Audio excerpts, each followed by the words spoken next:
Your argument next in Case 187739, Holguin-Hernandez versus United States. Ms. Turner. Thank you, Mr. Chief Justice, and may it please the Court. Rule 51 tells parties to criminal proceedings how to preserve claims of error for appeal. A party does so by telling the Court what action the party wants the Court to take when a ruling is made or sought. There's no need to tell the Court twice.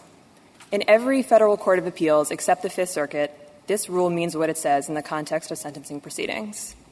Specifically, it means that a criminal defendant who argues for a particular sentence in district court preserves for appeal a challenge to a longer sentence.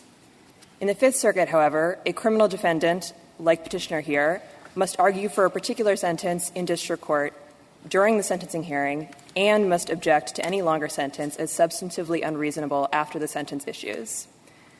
That post-sentencing objection requirement flouts Rule 51, which expressly says that exceptions are not required. Nor is there any practical merit to the Fifth Circuit's rule. In fact, there's no evidence that a district court has ever reconsidered a sentence in light of a post-sentencing objection. And that makes sense. The sentencing court will have just heard and rejected the same arguments in issuing a sentence.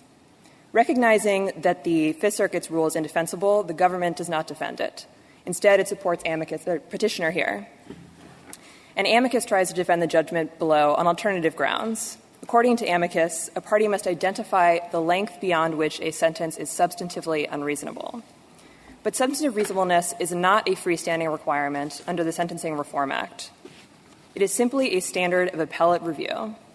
And there is no need for parties to frame their claims in terms of that standard of appellate review while they are still in district court, just as they need not frame their objections to evidentiary rulings in terms of abuse of discretion or to factual findings in terms of clear error while they are still in the trial court. Because petitioner here adequately preserved his challenge to the length of his sentence, this Court should reverse. I'm open to questions. But if you have none, there are really two problems. Well, I'll ask you. Counsel argued for the defendant's preferred sentence, didn't say that anything other than that would be excessive. That's correct, Justice Ginsburg. And that is fine to put the Court on notice of his claim that his sentence is too long. And there are sort of two parts to my answer. The first is that the better reading of Section 3553A is that the district court's task is to identify the particular sentence that is sufficient but not greater than necessary to serve the statute's objectives. And sufficient but not greater than necessarily means that there is a sentence that is sufficient but not greater than necessary. If 10 months is sufficient, 15 months is obviously greater. So by asking the Court for a particular sentence, the party puts the district court on notice of their objections to any other sentence. But even if you don't agree with that reading of Section 3553A, there is no need to inform the Court of all possible actions it might take. There's no basis for that requirement in Rule 51 and in other areas of the law where where a district court can take a range of actions, for example, in the context of Rule 11 sanctions or a length of continuance or reasonable attorney's fees. A party simply has to ask for the result it wants. It doesn't have to identify all possible actions a district court might take to preserve that claim for appeal. I mean, let's say the defendant says, I think my sentence should be, 2 years. And the district court says in its decision, well, I think that I'm going to sentence you to 2 years and 6 months because I think you've, misunderstood this particular provision about, history or deterrence or whichever. And is the district court supposed to appreciate in the Court of Appeals, if the defendant does nothing else, that he thinks it's substantively unreasonable for the district court to have added those 6 months for a reason that may not even have been addressed by the defendant in his submission? So 2 points, Your Honor. The first is that, the district court doesn't really have to appreciate that it is substantively unreasonable because, again, that's just the appellate standard of review. The district court just has to understand that the party objects to the particular sentence. But also I don't know how the district court knows that if you don't require an objection after the district court has explained why he's adding the 6 months. As far as he knows, well, maybe that's okay with the defendant. He wanted 2 years, but he can't really say that it's unreasonable to get 2 years and 6 months, particularly since I pointed out to him precisely why I'm adding those 6 months. So, again, we think the better view of Section 3053A is that it really instructs the district court to identify a particular sentence. And so by identifying a particular sentence, the defendant necessarily communicates that that he doesn't agree with other sentences. And while it's true that a defendant might not have identified every factor in Section 3053A in requesting a particular sentence, there are only 5, I think, and district courts and defense attorneys are familiar with those factors, and there's no need to specifically run through them. Similarly, in other contexts, other areas of the law, there's no need to example, when a district court makes an evidentiary ruling that a party disagrees with, the party doesn't have to say this is an abuse of discretion, even if the district court identifies reasons. Yeah, but it could end up to particularly odd results. Without a particular objection, the district judge might, be sitting there in the Court of Appeals, and the brief that is filed is, 40 pages objecting to, a particular provision, and the district court says, well, that's not what I was looking at all. I was looking at something else. In this hypothetical, the party is raising different arguments on appeal? Well, the whole point, I guess, of a post-decision objection is that it puts people on notice as to what the defendant is objecting to. And that can shape, whether it's subsequent proceedings in the district court or appellate review. When instead, if you just say, well, so long as it's more than the defendant asked for, in a regime where there are a lot of factors, I'd count more than 5, despite the subsections, it's particularly helpful to the process that people know what the concern really is going forward.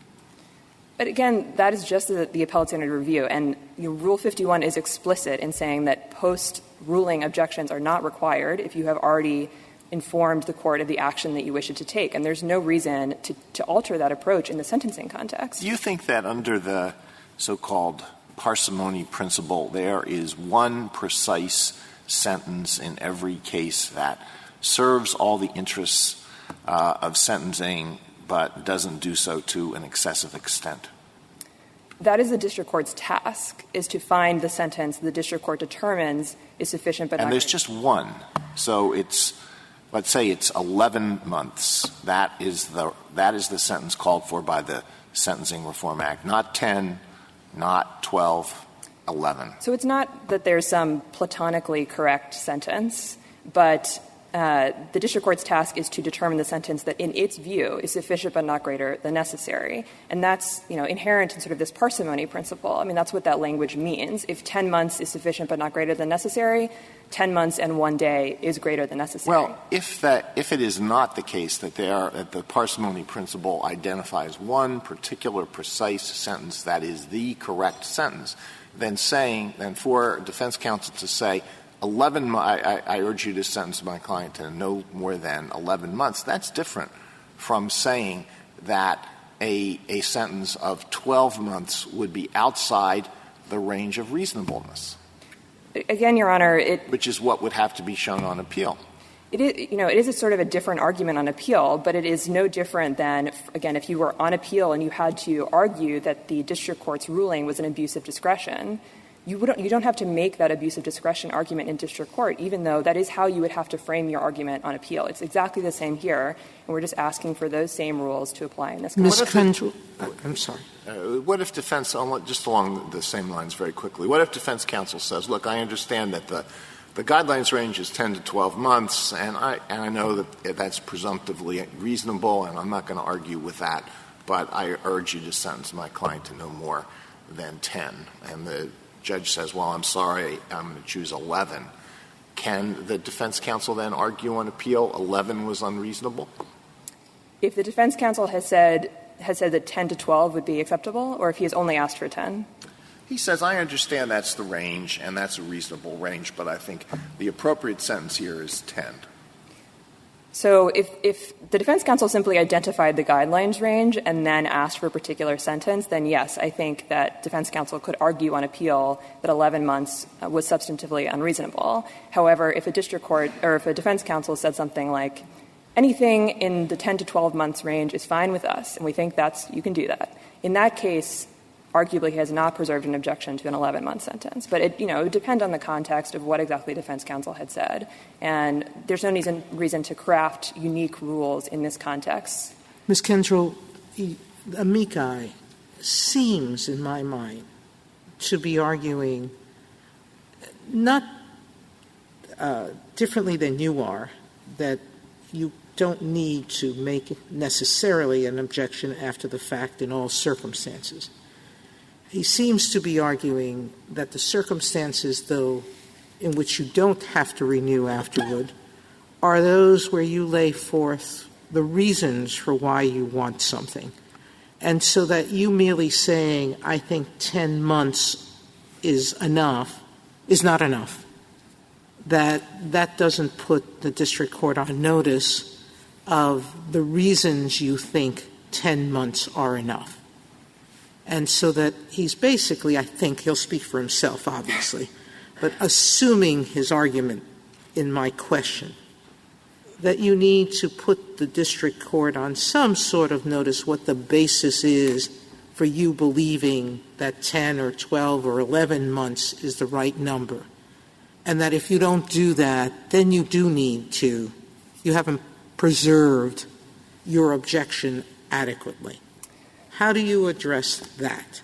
So just as a first point in a practical matter, it is vanishingly rare that a defense attorney will have not filed objections to the PSR and will simply stand up and say, Section 3553A requires a shorter sentence, and sit down. I agree with you. It never happened in my experience, but it doesn't mean it can't.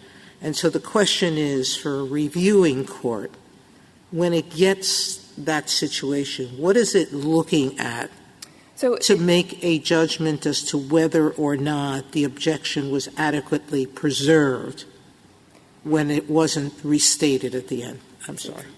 Thank you. The court simply applying the same fair notice standard that it applies in every other context to determine whether an argument is preserved. It's the test that this court laid out in Beach Aircraft. And anything more specific, requiring very specific facts and circumstances, as amicus tends to suggest, is unwise because it would create new problems for this court to resolve, such as if someone argued in district court that his client was sick and deserved a shorter sentence, and then argued on appeal that he was going to die and deserved a shorter sentence, the court would have to determine whether that was the same factor and circumstance. Thank you, counsel.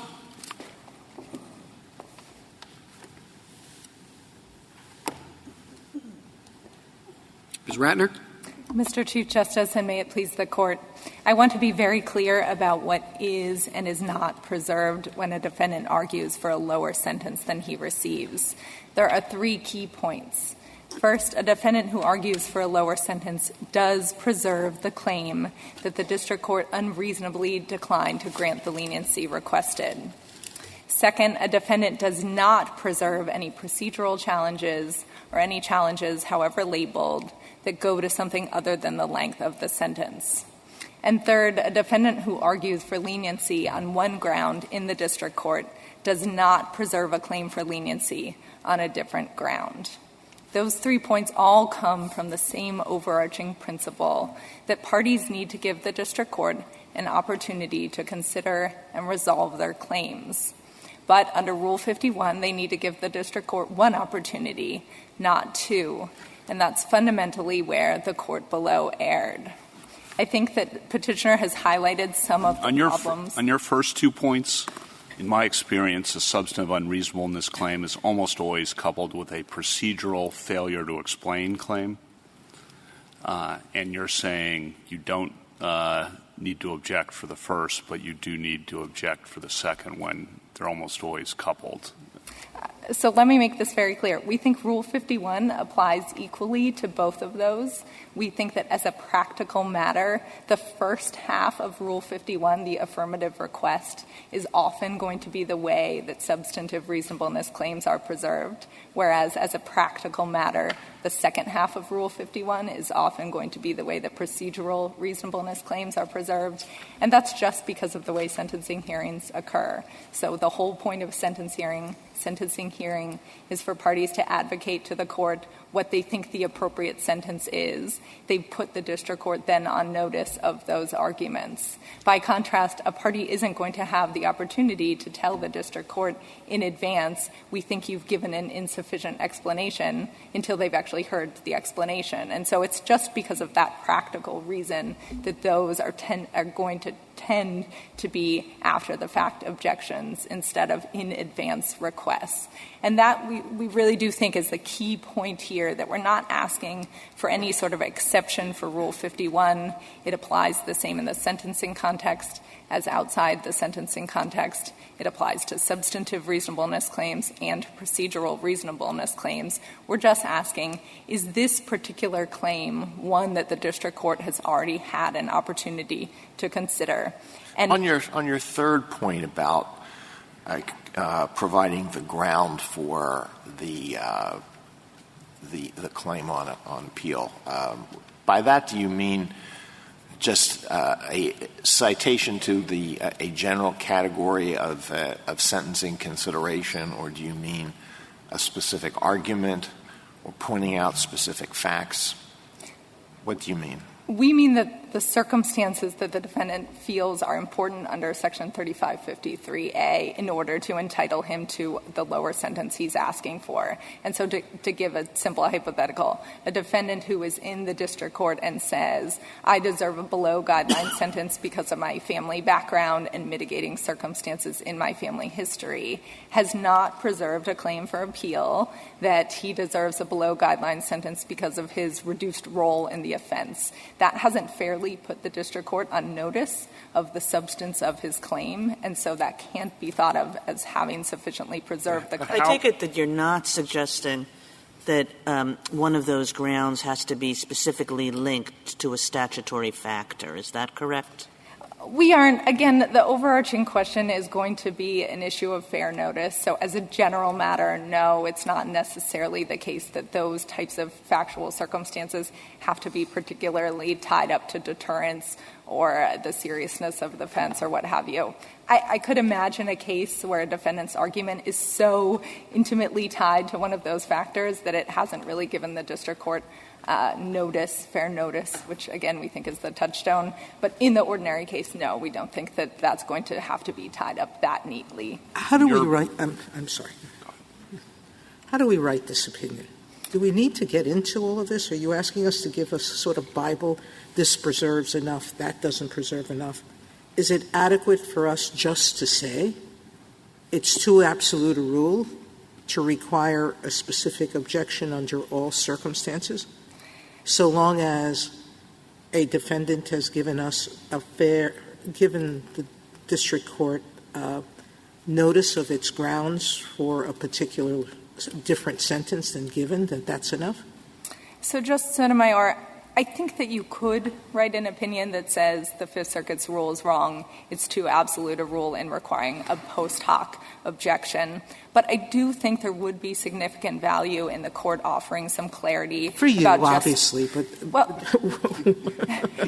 Justice Sotomayor, the reason that I'm saying that is that I think the courts of appeals have largely got these questions correct. There's really just one outlier in one direction or another. And I do think there could be some potential in this court's decision here to introduce confusion if it's not clear about just what is and is not preserved when a defendant makes these sorts of arguments. As for what an opinion would look like, we think that Judge Sutton's opinion for the en banc Sixth Circuit in United States against Vonner navigates these various issues, describes how Rule 51 applies in these contexts, and again, doesn't suggest that there are any exceptions to Rule 51, but explains how, as a practical matter, that analysis is going to look a little different in some contexts and others. Back to your hypothetical with Justice Alito, I'm not sure how appellate courts are supposed to do this, because it's not that it's not preserved, it's that it's reviewed under plain error. So you would have, say, family history reviewed under substantive unreasonableness and reduced role in the offense reviewed under plain error for one inquiry of overall substantive unreasonableness, when substantive unreasonableness, when we just add this itself, when you actually apply it in practice, is a lot like plain error. Obvious, it's so deferential in most courts of appeals that kind of obvious error is when you say it's substantively unreasonable. So I'm not sure how a judge can keep all that straight. Well, I think in practice it hasn't been that complicated, Justice Kavanaugh. And courts, again, this is the rule that we think is in play in I think that most of the courts of appeals. And keep going. The way that shakes out is usually one of two ways. So first, a court of appeals might say, looking at all of the circumstances that you've preserved, we don't see this as a substantively unreasonable sentence, or we don't see this as an abuse of discretion. And then if we look to the circumstances you are raising for the first time, nothing in there suggests that our analysis of substantive reasonableness is plain error. That's sort of option one. They do option two, and sort of going to your second point that this is already a deferential standard, we see fairly often courts say, well, even assuming that all of this had been preserved, it wouldn't be a substantively unreasonable sentence, or it wouldn't be an abuse of discretion. Can you imagine a sentence that's substantively unreasonable but not plain error? Yes, we do think that there is a small sliver of daylight between these standards. It's extremely small. It is very small. We think that's exactly why, if this case is vacated and remanded, we would advocate for the same outcome under a substantive reasonable review. You might think of it as analogous to double deference under AEDPA, that there's already a deferential standard of review, but if you were to add plain error on top, you'd get sort of an extra little bit of deference. Again, it probably wouldn't be dispositive in most cases, and that's why it doesn't create that many difficulties for courts in practice. But at the end of the day, the key problem with the Fifth Circuit's rule here is that it's requiring parties to say in the district court the applicable appellate standard of review, and that's just not something that litigants are required to do in any other context. The district court's job under Rita and Kimbrough and Gall is to decide the sentence that is appropriate under the Section 3553A factors. And reasonableness is just not an inquiry that comes into play until the case is appealed, and that's the inquiry that the Court of Appeals will apply in the first instance. If there are no further questions, we would ask the Court to vacate and remand. Thank you, counsel. Mr. Allen? Thank you, Mr. Chief Justice, and may it please the Court. The question in this case is what a party must do in the district court to preserve a substantive reasonableness argument for appeal. In particular, under Rule 51, what must a party argue and when must they argue it? Let me start with the what. To preserve a substantive reasonableness argument, a party must argue two things. One, they must make the distinct legal argument that an imposed sentence is beyond the range of choice a district court has under 3553A. And two, identify the facts and circumstances supporting that argument. Those are the legal and factual grounds underpinning a substantive reasonableness argument. And under the best interpretation of Rule 51, a statement of grounds is necessary to preserve a claim of error. Now let me turn to the when. In most cases, these arguments are most sensibly made after sentencing because it's only then that the parties know the imposed sentence and the district court's reasoning for it. And in most cases, I think you need to know those things to really determine whether you have a viable substantive reasonableness argument to assert. But technically, nothing in Rule 51 stops a party from making those arguments prior to imposition of a sentence, and so preservation pre-sentencing is possible in certain cases. The government appears to agree with at least part of this rule. In particular, the government agrees that a party must present the district court with the facts and circumstances supporting a substantive reasonableness argument in order to rely on those same facts and circumstances on appeal. And frankly, that does not seem to be a controversial or novel proposition. A party that never argued below that a sentence was substantively impermissible because, for example, it created unwarranted sentencing disparities should not be able to advance that same argument for the first time on appeal. The somewhat harder question, and the question on which I part ways with the government, concerns the first part of the rule. To preserve a substantive reasonableness argument, is it simply enough to ask for a shorter sentence in the district court, or must a party do more than that? And for several reasons, I think the Fifth Circuit is correct to require parties to do more. Most fundamentally, merely arguing for a shorter sentence does not address the same issue that is before the Court of Appeals on a substantive reasonableness challenge. The Court of Appeals will not evaluate the reasonableness of the defendant's requested sentence. Rather, the Court will evaluate the reasonableness of the imposed sentence. A party seeking to preserve a substantive reasonableness argument must present that same issue to the district court. I think one of the strongest things Ms. Turner said, in addition to her legal arguments, was that in practice this never produces a different result, because the judge presumably has already, and in reality, has already thought about what is the reasonable sentence. So for them to object, I think that's unreasonable. It's going to go nowhere. So why, in addition to the legal points, as a practical matter, require that? A couple of responses to that, Justice Kavanaugh. First of all, I fully concede that in most cases it probably won't make much of a difference, but I think that's more because of the very limited nature of substantive reasonableness challenges than it is because of the preservation rules.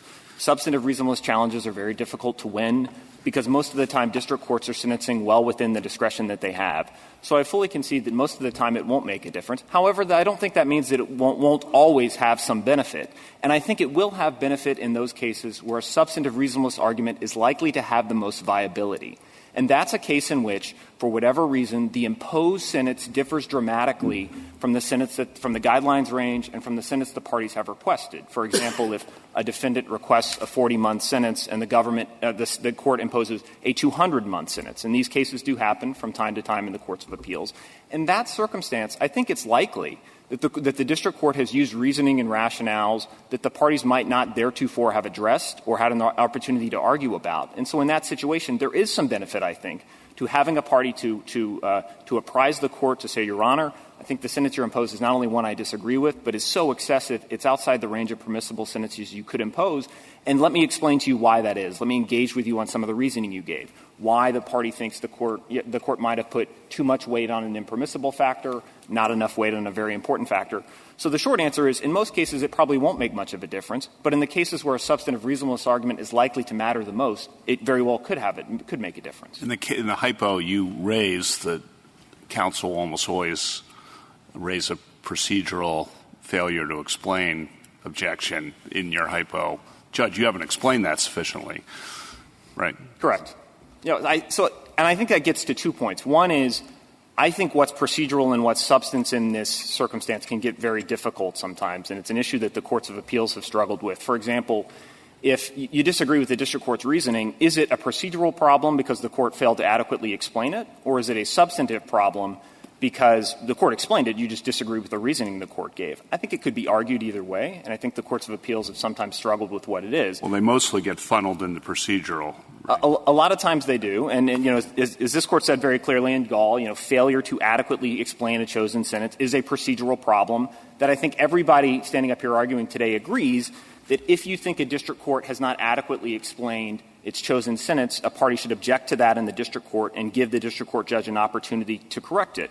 Well, if that's true, I guess it's hard for me to see why a party shouldn't also object if they disagree with some of the reasoning the district court gave and that reasoning hadn't been discussed previously in sentencing. In that circumstance, it would seem to serve the purposes of Rule 51 to have a rule that asks the parties to apprise the court that the court has used reasoning or rationales that the parties disagree with, that it believes are incorrect, that it believes are impermissible, and have the parties engage with the court on that to give the district court an opportunity to address that in the first instance, such that court of appeals aren't having to address it for the first time on appeal. I do think, in thinking about this, the jury instruction analogy is somewhat helpful, and I would concede that the jury instructions are governed by a specific rule, the Federal Rules of Criminal Procedure, Rule 30. But in the jury instruction context, we do require parties to object to a provided instruction if they believe it's impermissible, and we require that even if they have previously proposed an instruction to the district court that has been rejected. I think the same principle applies here. Just because a party has requested a particular sentence does not mean they've necessarily and inevitably argued that the actually imposed sentence is so excessive and so extreme that it's outside the range of permissible sentences the court could have imposed. The district is that the standard so excessive and so extreme? I mean, the argument really is simply that it doesn't comply with the factors in 3553, right? That is the argument on appeal. This excessive or extreme is my shorthand. That's not the standard that a substantive reasonableness is. But I think when you view substantive reasonableness through the deferential analysis that this Court has said courts of appeals are to apply to district courts, generally what courts of appeals are doing is saying, we think the sentence you've imposed is outside the discretion you had to impose the sentence based off the 33A factors and the reasons you gave. The reasons even though district courts have substantial discretion, the reasons the court gave do not support the sentence it imposed. And so, yes, it's the way this Court put it in Gall, I believe, Mr. Chief Justice, was if there's an unusually harsh or unusually lenient sentence that's not justified by the reasons the district court gave. But, Mr. Allen, in saying what you just did, are you suggesting that substantive reasonableness is the standard that a district court should use in assessing what the proper punishment is? I don't think so, Justice Kagan. What I think my argument is not so much that a district court should be asking whether the sentence is substantively unreasonable or a party should be saying it's substantively unreasonable in the district court. I think I'm asking that the party assert the grounds for that argument, the basis for that argument in the district court. And so when you think about the purposes of Rule 51, we want parties to argue the same thing in the district court that they're then going to go on to argue on appeal. And the basis for a substantive reasonableness argument, I think, are two things. One is the sentence is outside the range of permissible sentences that could have been imposed under 3553A in light of the specific facts of the case. And two, the reasons for why that's true. And I think the rule that we've put to the Court and the rule that I think the Fifth Circuit applies is just asking parties to make those same arguments in the district court. That's going to be what they present to the Fifth Circuit or a court of appeals when they appeal it. We want parties to make those the exact same arguments in the district court. That doesn't seem to be what the question presented is. I mean, yes, there might be questions in a particular case. If you say the sentence should be X because I cooperated with the government, and then in the appeals court you say the sentence should be X because I'm a very sick man, then you have an issue about what grounds you presented. But that's not the issue that's presented by the Fifth Circuit's practice, is it? The issue that's presented by the Fifth Circuit's practice is this requirement that after the sentence is given in the district court, the defendant have to step up and say, I object to that, Your Honor. So I don't think that's actually what the Fifth Circuit's doing in practice. And I think it's an important point that might help the Court. That I think the Fifth Circuit's rule is much more about what a party must say than when a party must say it. We found no Fifth Circuit case in which the Fifth Circuit has said the timing of an objection is dispositive, where the Fifth Circuit said you clearly objected it to the substantive reasonableness of the sentence before imposition of a sentence, but you didn't repeat it after imposition. If the Fifth Circuit had the rule that I'm suggesting the Fifth Circuit has and then you're saying it doesn't have, if the Fifth Circuit had that rule, would it be a violation of the rules? I don't think that would be the best reading of Rule 51, and that's not the approach we've put to the Court. Again, I don't think the timing of the objection should matter. I hate to press that a little bit, but not the best reading of Rule 51? It would be an incorrect reading of Rule 51, okay. to answer the question directly. I don't think Rule 51 requires these objections to be made at any specific point in time during the sentencing proceeding. All they require is that a party state the grounds at some point. And the grounds are what I started off articulating my argument with. Now, I think most sensibly, I think these are arguments that should really be made after sentencing, because it's only then that you know what your sentence is and what the district court's reasons for it. And I think only then would you be in a position to determine whether you have a viable substantive reasonableness argument to make. Well, and maybe not even then. I mean, the question of what arguments you're going to raise on appeal is not something that's immediately obvious when the sentence comes down. It's something that usually requires some consideration, some tactical analysis, all sorts of things. So I wonder what specificity you're requiring in this. I won't call it an exception since that's a problem for you, but this objection, this post hoc objection. So two responses to that, Mr. Chief Justice. One is the concern about having to think about arguments on your feet isn't unique to the sentencing context. Obviously, there's all kinds of circumstances in criminal trials and other proceedings where we do expect lawyers to be on their toes in the court and to raise arguments that come up to them, on the spot. Well, yeah, but I'm not trying – I don't mean think of every argument you have. I mean, do some calculation, figure out, well, we do have an argument on this point, but – we don't think we're going to – if we don't win on this point, we don't think we'll win on that, so we're only going to make this. I mean, it's a little more nuanced than objections during the course of the trial. Perhaps, but I also think that parties do a tremendous amount of work going into preparing for a sentencing proceeding. You know, they review the PSR. They know what they're going to go in and argue on behalf of their client. And then they can hear the district court's reasoning and determine whether there's something in that reasoning that they think is factually wrong, or the court is putting too much weight on an inappropriate factor, or not enough weight on a factor that they think is very important. So it might be more difficult in cases where sentencing proceedings go for an entire day than it will be for a case like this one where it took 5 or 6 minutes. But I don't think it's unreasonable to require parties to do that. And, in fact, you know, it's what I think the purpose of Rule 51 is intended to serve, which is to keep defense counsel on their toes and to alert the court that they think the court has made some error that has caused it to reach an incorrect result, so that the district court is considering that in the first instance, and that courts of appeals aren't having to consider that. Most of the grounds will have been identified in the sentencing memos after the PSR and at the sentencing hearing, presumably. If they've all been identified there, do you have to raise it again? In your view, do you think that's the best reading? I don't think you have to raise anything again. I think that would be an unreasonable reading of Rule 51. I think you just have to preserve them at some point during the entire process. So you don't have to repeat arguments you might have raised in a pre-sentencing memo or raised earlier in the proceeding. I just think you have to apprise the court at some point that the sentence it's imposed is outside the range of permissible sentences it could impose, and explain why. And do you think there's a lot of daylight between your position and what the government has been saying? The only daylight I see is in the first part of my rule. Remember, my rule has 2 points. One is you have to make the distinct legal argument that an imposed sentence is beyond the range of permissible choice. And then 2 is you have to state the facts and circumstances. The government agrees with Part 2. So really all it is, I think, is my requirement to require some more specificity that, hey, I'm raising the grounds for a substantive reasonableness argument as opposed to just simply asking for a shorter sentence. And so if go ahead. No, go ahead. This outside the range, where do you think that comes from? Because it seems to me that comes from the reasonableness, the substantive reasonableness standard, which is an appellate standard. 3553, which is the statute that's directed to the trial judge, doesn't talk about ranges. To the contrary, it talks about, you know, there's a particular point. And, of course, your particular point, your particular sentence might be different from somebody else's particular point and particular sentence. And the appellate court can say, you know, both of those are within the range of reasonableness. But the range seems a task for the appellate court and not for the district court. Well, so the way I read this Court's decisions in Rita, Booker, and Gall, they all emphasize the extraordinary amount of discretion that the district courts have at sentencing. And I guess, Justice Kagan, I have trouble imagining what that discretion is if it's not discretion to pick amongst a number of sentences, all of which are sufficient but not greater than necessary to serve the sentencing purposes. I think those decisions seem to recognize that you could have the same defendant convicted of the same crime presented to 3 different district court judges, all of whom Let me give you an example from a different context, and it's much like the one that Ms. Turner gave. I mean, suppose we had some decision which is subject to an abuse of discretion standard.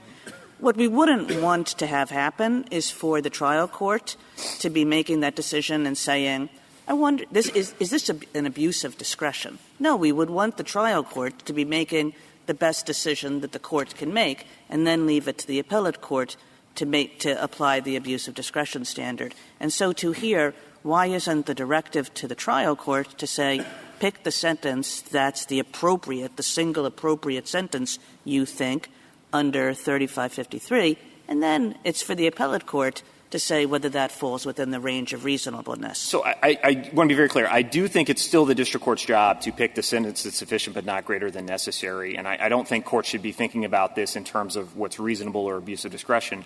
But I do think that we still want to require parties to speak up and object if they believe that the sentence the district court has imposed is not just one that they disagree with, but one that has given rise to a new argument that they're going to make on appeal, which is that, Your Honor, the sentence is not just one that I think is an exercise of discretion that I disagree with. It's one that's outside the range of discretion that I think this court has in the first instance. But there are many examples where that might occur. You know, you ask the trial court to do something, it says no, And then in all these non-sentencing contexts, do you have to say, Your Honor, not only is that not what I asked you to do, but it's also an abuse of discretion? The short answer is no. I don't think so in those other contexts. The longer answer is I do think there are some contexts in which we do require something similar to what I'm asking for here.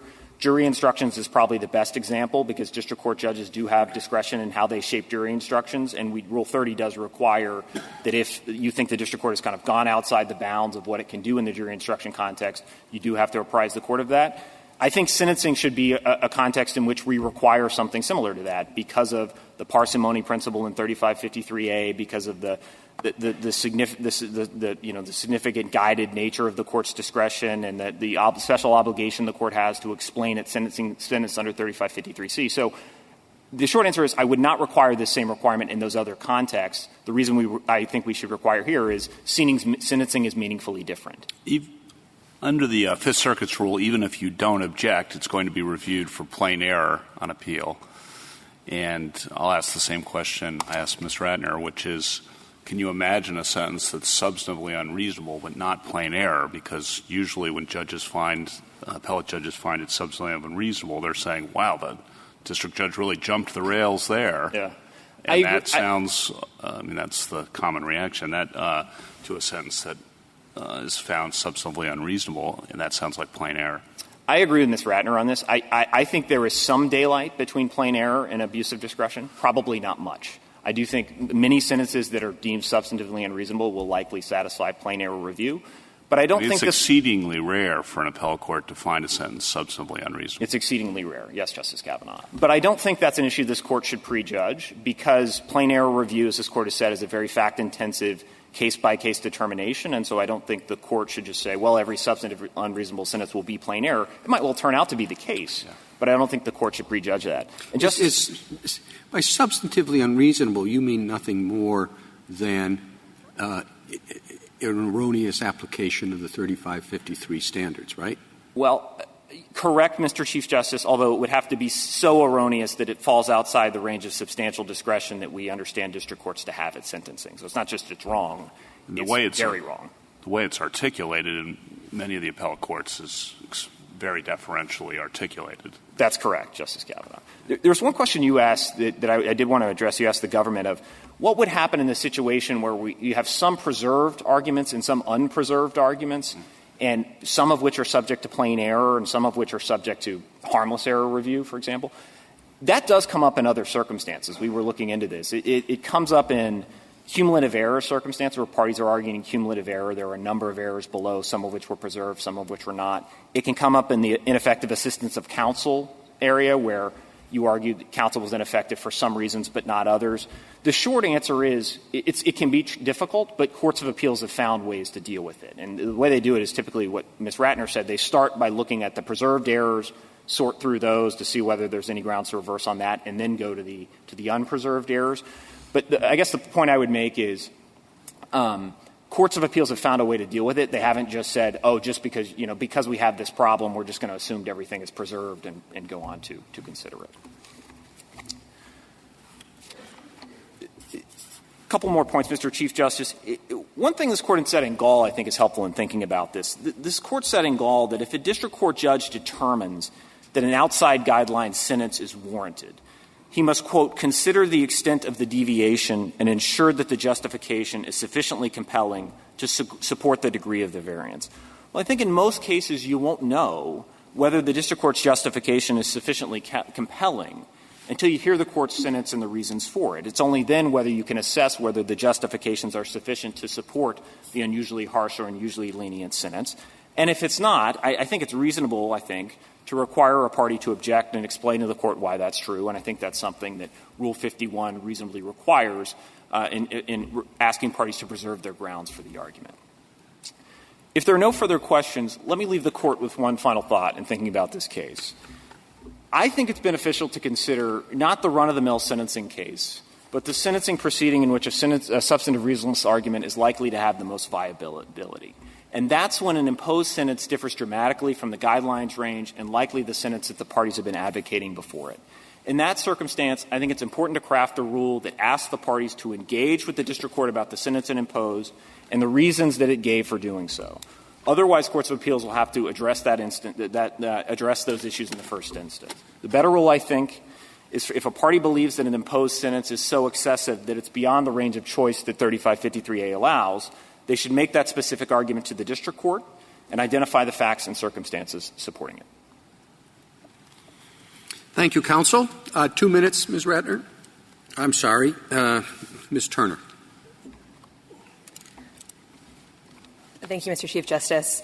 The amicus's test is trying to fix a problem that does not exist. 9 courts of appeals show that the Fifth Circuit's rule is not necessary to the effective functioning of courts. Not only is it not necessary to the effective functioning of courts, it is inconsistent with Rule 51 in 2 ways. First is insofar as it requires a post-sentencing objection that is inconsistent with both Part A and Part B of the rule, which Part B expressly makes clear that exceptions are not required. Second, they frame the argument in terms of substantive reasonableness or the other articulations that my friend used outside the range of reasonableness, abuse of discretion. That's just the appellate standard of review, and there is no need to frame objections in district court in those terms. And second, Rule 51 just says that parties are required to tell the court what action the party wants the court to take.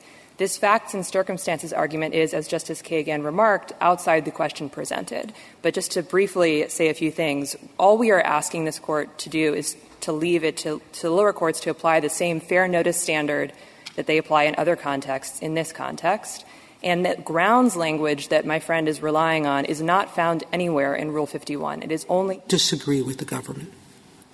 Where do you disagree with the government? Well, I think the government's position and our position are very close. I think where's the window where it's not? Where we might disagree is about when arguments are preserved, when a district court has fair notice. I think we both agree that the fair notice standard applies, but we might find more arguments that the district court had fair notice of more arguments than the government is willing to concede. So, for example, here, I think they don't expressly address the public dangerousness argument that we raised below, but that's an area where we disagree. But as I was saying, in Rule 46, there is this grounds language. It is not present in Rule 51, and Rule 51 postdates Rule 46. So the rule enactors clearly knew how to require that if they wanted to. But even if you think there is some sort of grounds requirement in Rule 51 that's sort of implied, all that means is that the party needs to preserve the legal grounds on which they are relying. It does not mean they have to preserve every fact and circumstance. Finally, as I mentioned earlier in response to Justice Sotomayor's questions, this facts and circumstances test would mire the courts in very fact-bound disputes. Thank you. Thank you, counsel. Mr. Allen, this court appointed you to brief and argue this case as an amicus curiae in support of the judgment below. You have ably discharged that responsibility, for which we are grateful. The case is submitted.